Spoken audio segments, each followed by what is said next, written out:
Hey guys, I have a couple of questions that have been asked to me to answer. The first one is on electrolysis and laser. Well, I'm just going to break it down for you. If you're dark haired, light skinned, you're going to have a really good result with laser. If you have dark skin, dark hair, or even light hair, it's actually going to be harder for you because there's not as enough pigmentation difference between your hair and your face and your skin tone to actually make a difference. Same can be said about the lighter skin and light hair. Light hair is actually the hardest one to get rid of.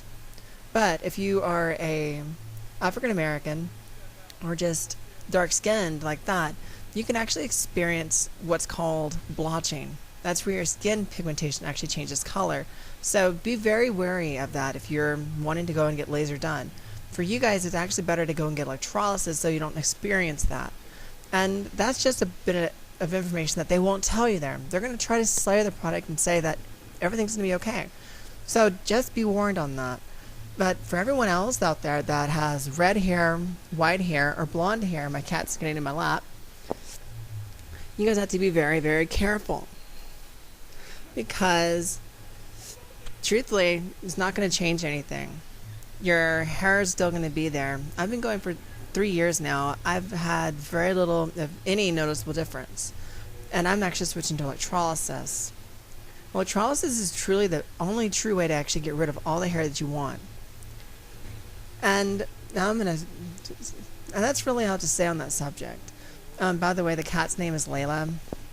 She pops up every once in a while in the videos. Hi, Layla. Say hello to everybody. And now I'm on to the medical records. Medical records are that sticking point, and especially the older they get, the harder they are to retrieve. There are warehouses that have medical records stored in them. They don't technically destroy them.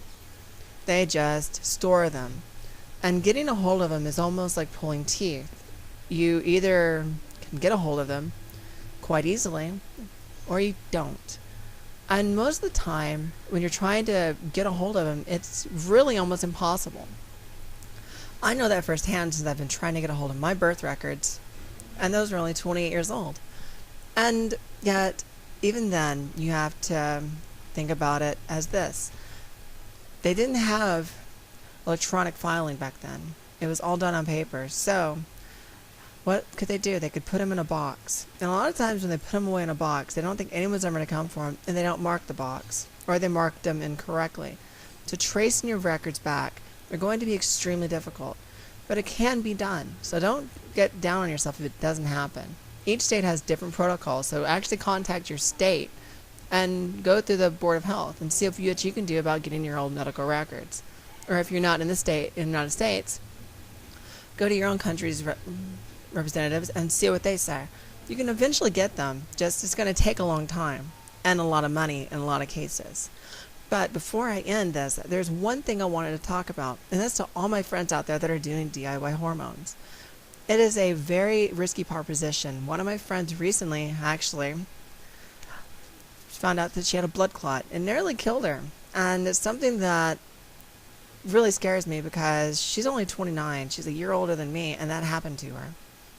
Yet, so many of us are so afraid of finding doctors, or even can't afford doctors, that we do it on our own. So this is a little bit of information for each one of you.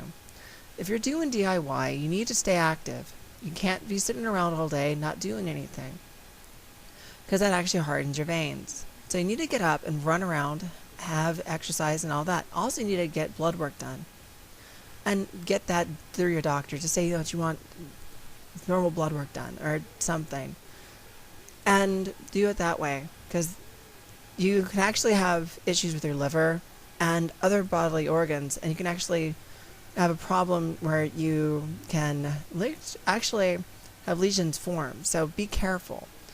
And if you're doing it and don't want to do that, at least take the Tylenol, 81 milligrams a day, and at least take a multivitamin as well.